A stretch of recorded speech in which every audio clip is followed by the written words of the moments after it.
Hi everyone, Tony Tonkin here from Wise, Witty and Weird. Glad you could be with me today to have a discussion around another point of interest for me, and hopefully it will demonstrate some interest to you. Who knows?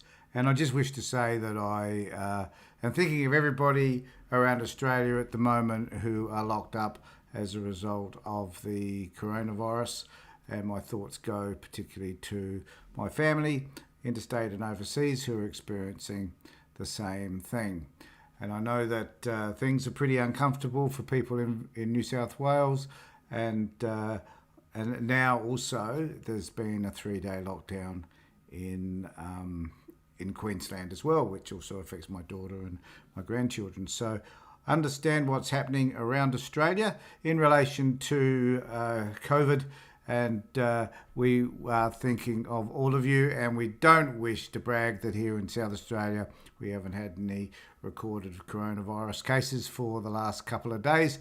Fingers crossed that will continue to be the case. And as a result, all of that, I was able to go out and play golf on Friday, albeit an extremely disappointing golf game, but nevertheless was able to be out with a few mates and have a drink afterwards. And that was pretty important, as I missed in the last couple of weeks.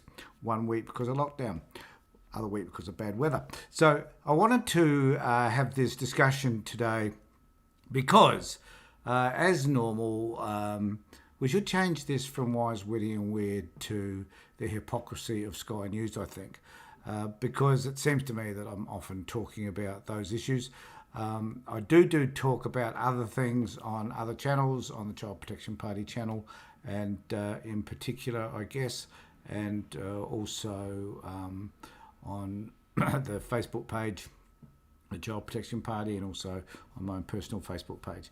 Now, if you happen to be one of the many millions of people that do watch our feeds, we do ask you to subscribe and, where possible, preferably ring the bell so you get notifications. I try and do as many podcasts as I can, or vlogs as I can, but unfortunately time does not permit me to do as many as I would like, primarily because I have other things that I have to do, and this is, I would like it to be a priority, but it ain't. But you could help us by letting other people know that what we're doing here, and that occasionally we'll have Avery on. We did a fabulous feed with Avery, and it was a great discussion we had the other day, and you can be a part of those discussions by simply sharing what we do. But what I wanted to talk about today was, and I do need to say, we're also now live stream on Twitch, which is something I only started doing last week.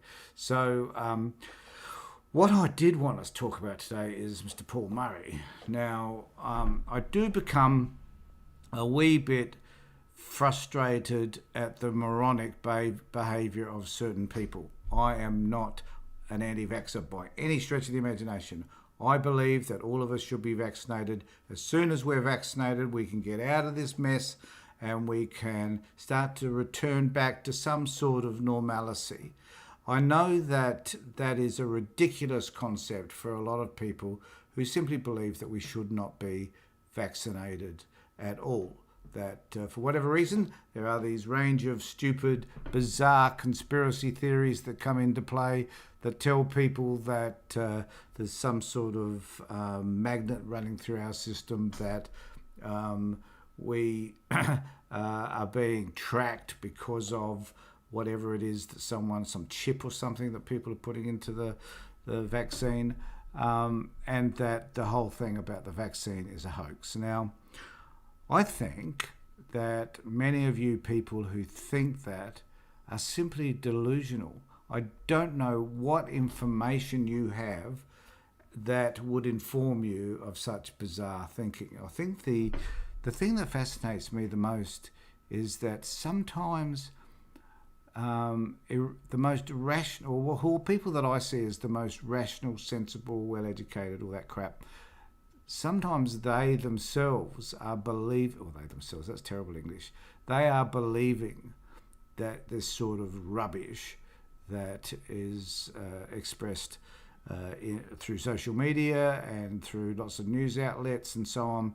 And you know, the most frustrating thing is when you ask any of these people if they can provide evidence to support any of their claims, they refer to information they've got off the internet. They refer to some sort of obscure expert that they see, usually not a recognised expert. I loved the one where Alan Jones decided to talk about a guy who was he's a climate change expert, and Alan Jones has this thing that climate change isn't really happening. I guess the point with Alan is that he's too blinking old for it to be an issue anymore, because he's got to be well dispensed with, dead by the time climate change affects our children and our grandchildren, and because he doesn't have any of those, he doesn't care. But in one particular, he took way out of context something that a climate expert had said, and lots of people on the right did. And this so-called climate expert had to spend heaps of time trying to explain that isn't the way it was taken by people like Alan Jones, wasn't really what this guy was saying. That there were that it was completely removed from his overall contextual argument. And he wasn't saying that climate change didn't exist in this particular instance. He was just saying that there was an element of climate change that we needed to further investigate, which is fair enough. So sometimes they look for things that are completely nonsensical to me, but to them, or to the right-wing conspiracy theorists and to those people that just want to continually feed their narrative with crap, are usually choosing to do so through some of these bizarre references to people who do or do not have an educated view of what's been happening. And if they do, they distort it. Well, these people, right-wing, Alan Jones and the likes, distort it.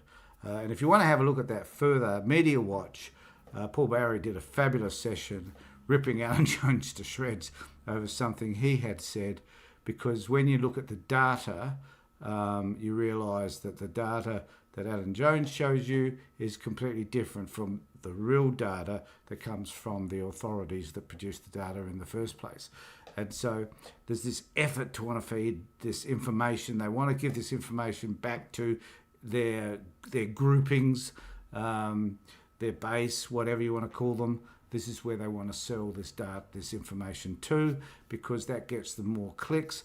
Alan Jones will always be telling you about how many YouTube views he's got, how many Facebook likes he's got, and all that sort of stuff.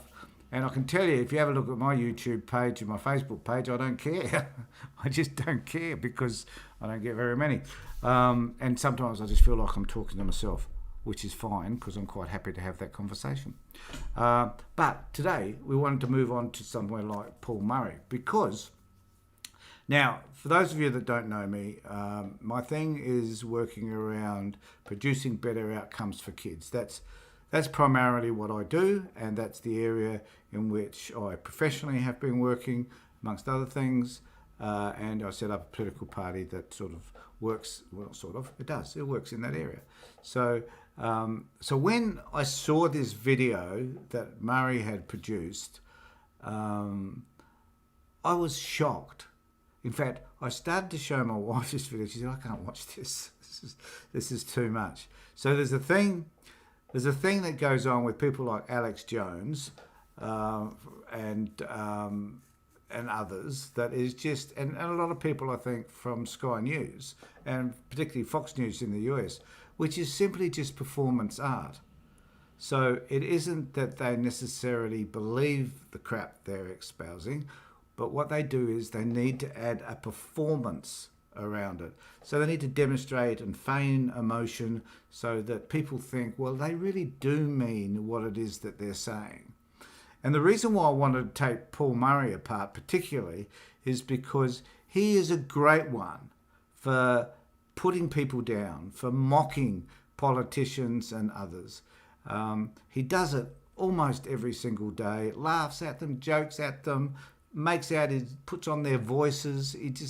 He's just a revolting individual. And when such a revolting person tries to express themselves in a meaningful way by feigning emotion, it makes me sick. It just makes me sick. And so when you have a look at this video I'm about to show you, I think you will understand what I mean in terms of the revulsion that you feel when you see someone who uses the media to tear apart other people. And then he's got this really, which is a serious issue. This issue is talking about kids and in lockdown and how that is and that sort of stuff is a serious issue around kids' mental well-being. I know this stuff as well as he does or anybody else because I work in this area. I understand as an accredited mental health social worker how this stuff, the lockdown, isolation, not being able to be with friends, what that must be like for kids, and I do feel for them. But I don't sit down in front of a camera, as I could do right now, and cry about it. You know, I've had some most horrific situations told to me about kids being sexually assaulted, about being physically abused, some terrible stuff over my years in practice, which revolts me no end. And I can certainly sit with a client and I can express my emotion. I can cry with clients. I've done that many times. But to do it in the way Murray does it is offensive to the issue that he's talking about. Absolutely offensive. And because there is nothing that he has ever done that expresses a genuine emotion. And so you kind of wonder, does this man have any emotions whatsoever? Because all you see him doing is putting people down, denigrating other people that don't agree with him, and so on. And I know that I am so grateful that no one watches this channel and that we're not a big deal in any way, because if we did, this man would maybe offended somewhat by some of the things I say about him. But basically he's a moron. And we treat morons with the kind of respect that they deserve, which is probably very little. But there's nothing I could ever say that would change the way this man behaves. But what I can do is alert people, those people that do eventually find my channel, about what these people are doing and their behaviour, which is in many cases horrific, and the information they're providing is unfounded. So I'll just play part of this interview. It only goes for 3 minutes. And believe me, that's all you want to know because he acts so badly. And then I will discuss it as we go through it or wait to the end. And if you can, I'd really appreciate when you do watch the video, you put some comments in so that I know what you're thinking. And then I can have conversations with you in the comment section down below about any ideas that you might have. So here we go. Let's have a listen to this feigned sadness. We need to send kids back to school, Premier. Not because I'm bored, not because my kids want to watch Bluey, but because the kids that don't have it as good as my girls are really hurting. I just need to say that I doubt whether he knows any children that are outside his specific circle, and that I don't know how many kids he's got. I don't even know their age groups. I could assume that they might be young. But I am convinced that he would very rarely live and work in the type of areas that I do, for example, where, we sit amongst these kids in terrible housing trust homes. And I know that from a lot of those families that I've worked with, that sometimes just being in those homes, not because they're dirty or filthy necessarily, even though some are, but just being in those small, tightly kept areas is horrific, and we celebrate in the past that there's a park nearby so these kids can find the space they need to run around in and to let off their energy.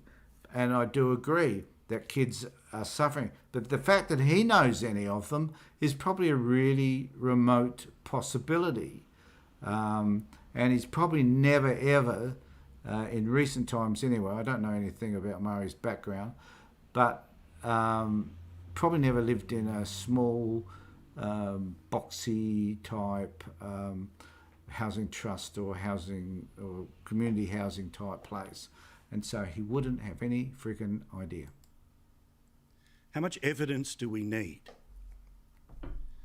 Today we learn that kids are stressed, are suicidal, and are turning up in emergency wards after hurting themselves.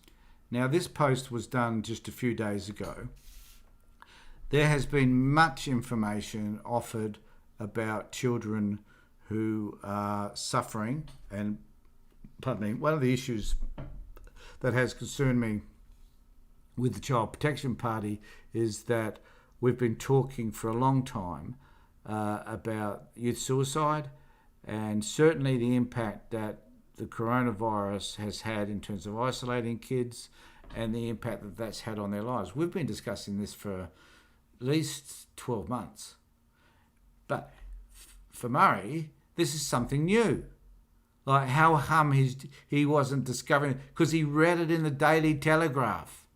Not that I necessarily believe most stuff that I read in a crappy Daily Telegraph, but he does, which is a Murdoch press. So therefore, it becomes a new reality for him. So this indicates how out of touch this dude is with the rest of society, and particularly with kids. Please send kids back to school, Premier. Attempted suicide rates in Victoria have soared. The Kids Helpline gave us those statistics. And the bit that breaks my heart is Australian children who... I just want to say those statistics have been around for a long time. They're not new either. We know that Kids Helpline has increased exponentially as a result of the virus, and we know that the suicide rates are up. That is just not news. Have been calling the Kids Helpline to report sexual abuse. They are being abused in their homes because they're not going to school. Now here comes the emotion. Stand back, everybody. This is now. If he genuinely understood what was happening for kids for years, forget about just over the coronavirus. If he'd understood about kids being sexually abused for years, we've had inquiry after inquiry after inquiry about kids being abused in institutions, kids being abused in residential care, kids abused by foster parents. We've had this shit happening for friggin' years. But here he is now expressing his emotion about the fact that kids are being sexually abused. This is not new, Paul.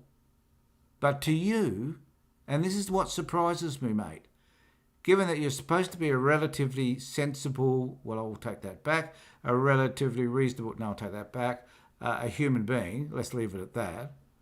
The fact that in this instance, this is new stuff to you and you have to go on air and feign your distress is a disgrace.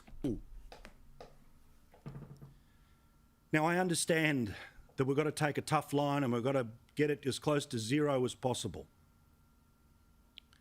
But it is unforgivable that we are doing this to our kids, to our grandkids. I understand in the areas where it is really hard and there's a couple of hundred cases. So here's Murray saying, on one hand, at last, because he doesn't do it very often, is saying, okay, we understand now that that the coronavirus is happening and that it's now impacting all of us, even though there's only a couple of hundred cases, right? That's each day now in New South Wales. So at last, the morons acknowledged, because they've probably been told by Murdoch or senior executives, we can't hide from the coronavirus. It's out there, it's impacting us. We have to talk about it for what it is. As I said in one of my previous posts, this is happening on Sky News as well. So this idea is not new, right? But they have to now find ways to support it. So So they're supporting the idea around the fact that we all need to get vaccinated now. This is new to them.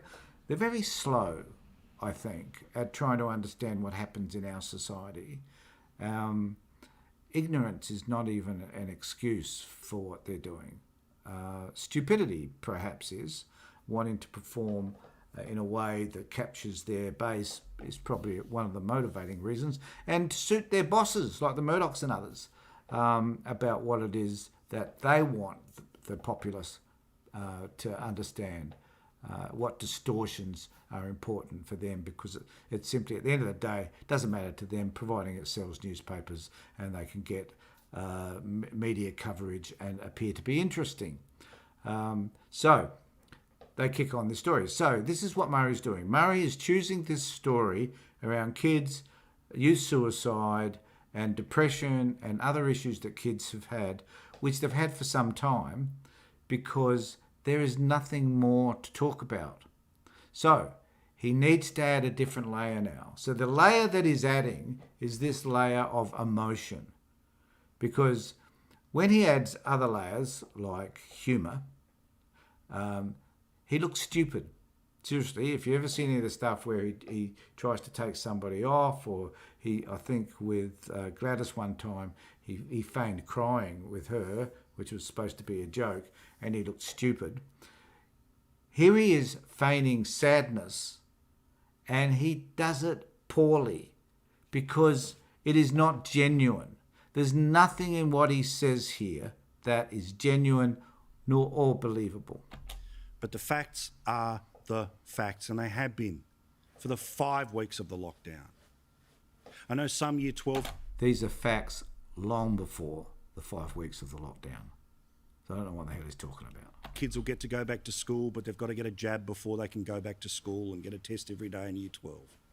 But every kid needs to go back to school. You yourself, Premier, said that schools were safe, that the only danger... So the thing here is that he's arguing that I will be able to influence the Premier's decisions because I'm presenting an issue around kids. For someone like me who's been working in the child protection area for years, they are not interested in kids, generally. Right? I don't know whether Gladys might be, or Stephen Marshall here in South Australia, but they often give the appearance they're not all that interested in kids, they just say they are. So he's trying to use this reasoning, this emotional stuff, to stir up enough interest in Gladys to get her to respond in a different way than what she has been responding around the pandemic. Was parents mingling? Then find the ones that mingle, but let everyone else send their kid back to school. And for God's sake, think of the kid that is so desperate after being locked up with their abuser that they are hurting themselves or they are crying out for help. There are other things that matter. The stats are exactly the same tonight as they were yesterday, and exactly the same as they were last week. Of the 35 local government areas in New South Wales that are affected by Greater Sydney's lockdown, 27 of the 35 local government areas have 10 or fewer cases. 22 of the 35 local government areas have 5 or less mystery cases. And 9 local government areas have none. For God's sake, let them go back to school and save the kids who are really, really suffering. Because the kids that are really suffering, if they reach out to a teacher, the teacher has to tell the police, has to tell the welfare services. So he seems to think that convincing Gladys that kids should go back to school would ostensibly mean that the society would start to open up. So he's using kids as a bait or an enticement to the New South Wales government so that they could open up and do what he's been advocating all the time. It hasn't been working around businesses, and corporations complaining that they're losing money. So the economic stuff doesn't work anymore because they simply don't. But so let's start trying to look to the emotional side, so that we can argue then that the government doesn't have any feelings, that they don't care about the most vulnerable people in our community. Well, frankly, they haven't cared about the most vulnerable people. All governments don't care less about the most vulnerable people in our community anyway. And people like Paul Murray, and this is what really pisses me off, people like Murray, Jones, Kenny, what's the woman, Shari, there's a whole host of them. There's about 10 of them, it seems, on Sky News, don't give a damn. Don't give a damn about the person who's living on welfare, the person who can't afford probably a Foxtel in order to watch Sky News in the first place. Right? And they don't care about those people. Murray does not care about these kids. He's only using it as a tool to see if he could get and get some attention by. I think someone has written an article about this bit too, criticising it because he's acting like a dick. And rightfully so, because I'm saying that as well, that the man doesn't understand necessarily what he's doing. He just uses the kids, and this is what makes it so disgraceful. The fact that he is feigning this emotion in order to see whether or not he can get a result in accordance with his narrative so that the system will change. And this is like the last resort. When you're starting to use kids as a motivation in order to change the system in the way that he's suggesting, then that's wrong. We don't use kids in any of the work I do to help to change the system in terms of talking about necessarily the situations that kids are in. What we're looking at primarily is an overall change, systemic change that impacts incomes, that provides us housing, looks after mental well-being, domestic violence services. It's this package. We can highlight plenty of cases where kids are being harmed. That's easy. There's plenty of them. I've got stacks of them. All right? I've come to learn no one necessarily cares about those kids until we can get, as far as the Child Protection Party is concerned, until we can get these people to care enough out in the community to vote. I was very distressed by the fact that, thousands of people turned up for a rally on Saturday last week, and because of the lockdown, but, no one turns up. Paul Murray wouldn't turn up for a rally around improving outcomes for children. He just wouldn't be there. It wouldn't be political enough. Right? But here he is trying to make it into a political issue. I don't say this because I'm a dad who's bored. I'm not saying this because I'm a dad who's frustrated. I'm not saying it because it's a dad who wants to sleep in later. I'm saying it. I'm sure all those reasons have got something to do with it anyway. Because this really, really matters. This matters. Now this matters. Paul, this has been an issue for years around youth suicide, mental well-being, the disadvantage, the way kids have been treated, the way kids are stuck in domestic violence relationships. To think for whatever reason, I'll finish this off and then I'll just Premier, I will not use the word beg, but I mean it with all my heart. We need to send kids back to school. Right, okay, so I guess what all of that tells us is that here is a man who